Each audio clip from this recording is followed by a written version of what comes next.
Mıydamızda жазылған. Билік бұл ел. Өлкөнүн жетекчиси өлкөнүн кожоюну пайда болгондо чечилет. Бизге ишеним пайда болгондо чечилет. Мен билип аткан чындык, мен билип аткан чындык. Азыр айтылбаса.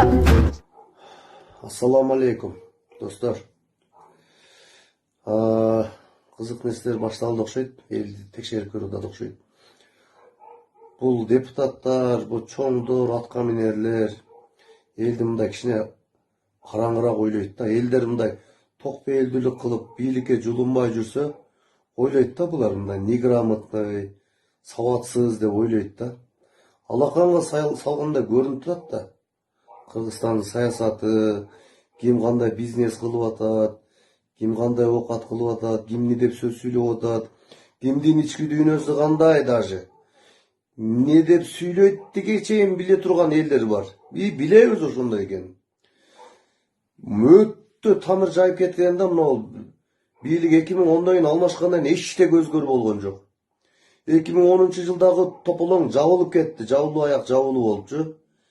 Андан кийинки тендерлер, кечеки пандемияда келген 650 миллион доллардан 400 миллионго жакыны келди деп атат. Бул дагы жабылуу болуп, жабылып кете турган болуп турат. Өтө көп мына бийликтин шиши толуп, эми мындай президент деген бир нерсени ачканы барып, лента кыркканы барганда сурайт да мындай.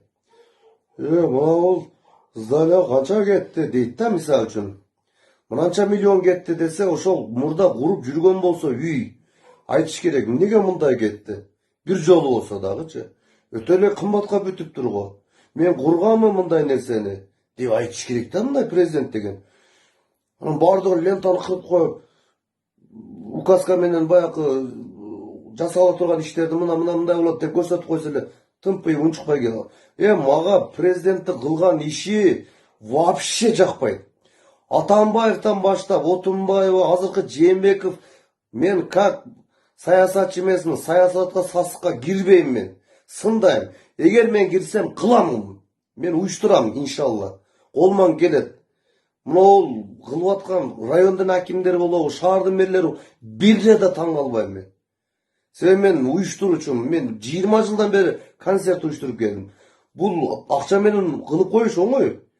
Акчасы жок нерселерди жасап уюштуруп келгенбиз.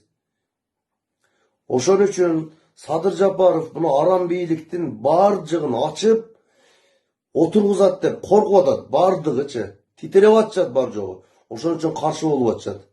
Ошон үчүн туугандар бекем туралы, эл менен эсептешсин. Биринчи жолу мен мисалы Бороновду шайлаган эмесмин, Абылгазиевди шайлаган эмесмин. Ошо баш ээ тургандарды, кукулаларды премьер кылып алып, анан ошолорду башкарып отурат да. Эми биздин айтканыбыз болот, элдин айтканы. Бийлик биз менен эсептешет, эл мененчи. Жалпы эл менен эсептешебиз. Эсептешесиңер. Биз дагы адамбыз. Биз дагы силер менен ушу замандашпыз. Силердин доордо жашап атабыз. Силер жыргап жашап атасыңар, көрүп атабыз.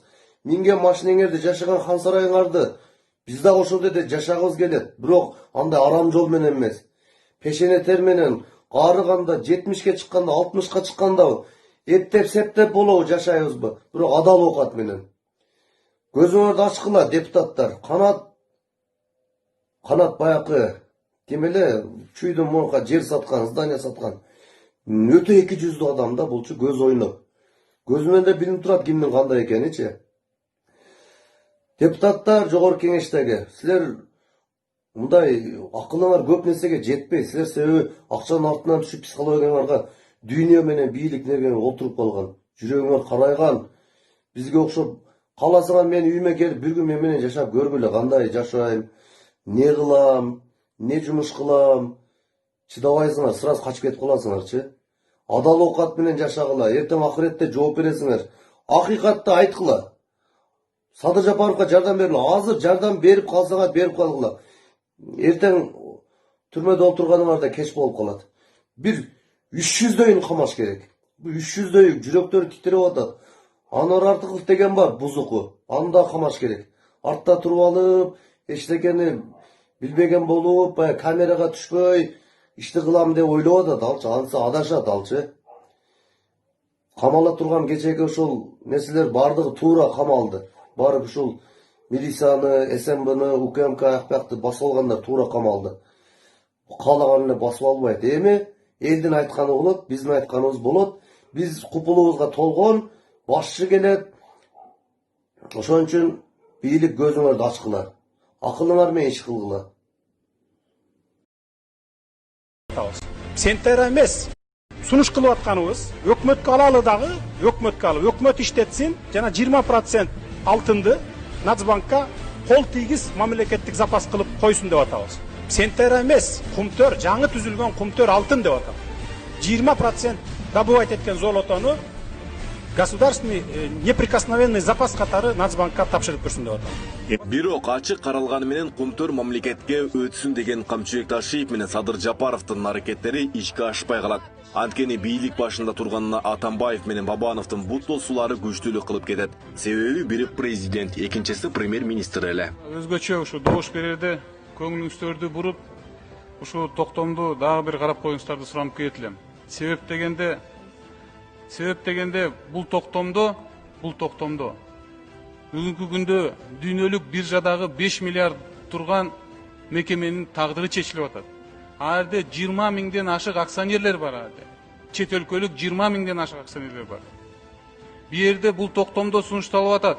Жаңы кыргыз иш компаниясы түзүлүп, ошого 3 күн ичинде өткүзүп берилиш керек деп туруп. Биз эмне себептен жанагы өбүрөк токтогуш айткандай канча дедиңиз 20 миң акционерлердин кызыкчылыгын колдойбуз дагы 5 миллион кыргыз элинин кызыкчылыгын колдобойбуз.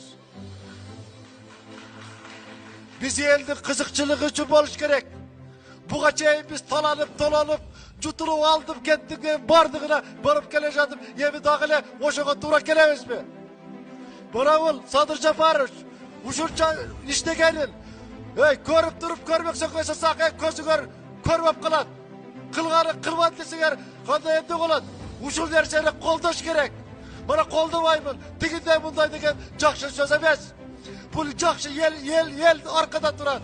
20 жыл кандай акыбалга келдик? Эми дагы 20 жыл ошондой акыбалга барабызбы? Mercedes